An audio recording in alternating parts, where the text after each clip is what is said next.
news that I think it's about time I share this, because I managed to do a great accomplishment, which is finally finish my book. Finally put the book together. And, oops, there we go. Now you can actually see it a little bit better. A handbook for badass spiritual warriors. And what's a badass spiritual warrior? And that is anybody who is willing to do the work to try to remain spiritually connected while being in this modern world.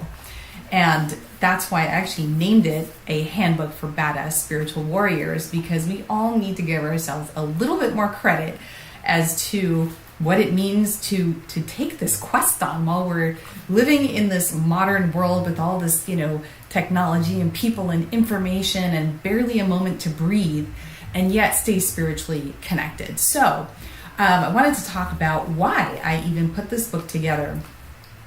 I found that during my spiritual journey over the years, I found that there were many ups and downs, and even times, when I had these, especially the Kundalini awakenings and the Kundalini expansions, then you'd feel blissful and amazing and so connected to things. And then all of a sudden it was like, poof, like the lights, the little candles got dimmed, and you wondered what the heck happened and what you did wrong. And it took me a long time to really understand about those cycles.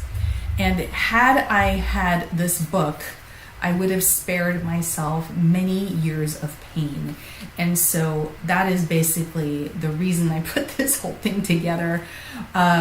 I would like to see people read this, so when they're going through a time of feeling low or disconnected or somehow not good enough, to understand that you are good enough. You are doing everything you're supposed to be doing. It's like you're giving it your best effort. And when you forget what you're actually supposed to do, even though you already know somewhere in your brain the information's there, the information in the book will actually just help you remember what it is you already know. It's like that's why it's really thin, it's super condensed, and you can actually do that wonderful little trick of, you just kind of let it open up to the page where it's meant for you to read. It's perfect for that as well. Also, there's this wonderful tool that I've used over the years called creating a spiritual logbook, which also helps your brain accept that there's more going on in the world than just this, let's call it three-dimensional, it's actually five-dimensional, but three-dimensional reality, and that there's far more that we can perceive. If we actually write it down, we give our brains permission to create more. But there's this very specific technique, and I outline how to do that in this as well.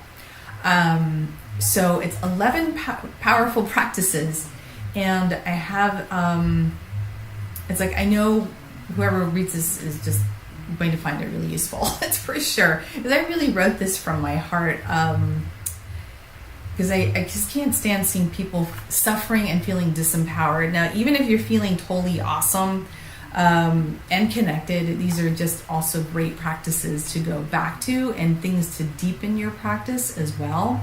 So anyway, these are time-proven practices that I love, that I wanted to share.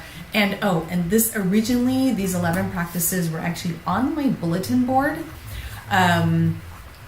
Because I used to just look back at them and I think, I'm feeling disconnected, or I'm having a hard time right now. What am I supposed to do again? So I'd look down at the list, and I had it sitting there, and it was supposed to be just one tiny little chapter in another book that I've been working on for a long time. And it turned into an entire book when I decided to write about it. So anyway, that's where it's at, and you will find this on Amazon.com. You can get this in a Kindle version, and of course I would highly recommend getting the paperback so you can write in it, underline it,